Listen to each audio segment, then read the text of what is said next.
Well, the man who's allegedly in charge of organized crime in New York is Funzi Tieri. Criminal experts say that he took control in 1979 following the murder of Carmine Galante. Right now, Tieri is on trial for conspiracy in Manhattan federal court. On the second day of this trial, an observer said this trial is to organized crime, in a sense, what the World Series is to baseball.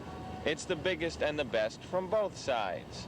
The government has an all-star batting order of its top informants, men who have testified in dozens of other cases and before grand juries, all testifying here together against one man, Funzi Tieri.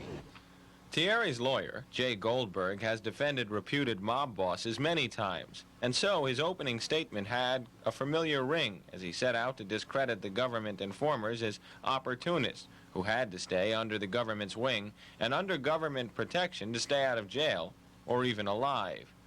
The first witness called by the prosecution was James Fradiano. He claimed to have been a capo and later a boss in a Los Angeles crime family. As Judge Thomas Griesa listened, interrupting from time to time to make note of the exact wording of Fradiano's answers, James "Jimmy the Weasel" Fradiano told the jury that his initiation into La Cosa Nostra included a long table with a gun and a sword crossed in the middle and the drawing of blood from his hand before embracing the other members of the crime family. It was dramatic, all right, but it's expected that Tieri's lawyer will attack this testimony as fiction borrowed from Hollywood movies. Still, Fradiano's testimony has already led to the indictments of dozens of mob figures. Through it all, the defendant, reputed to be the top mobster in the nation, sat looking sickly, tired, and gaunt. From time to time, Funzi Tieri and a pair of nurses would stop to check his blood pressure as the testimony continued.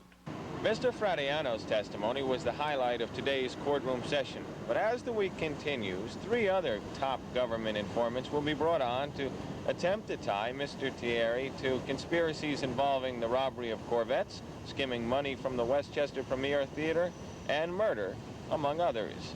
John Miller, Channel 5 News.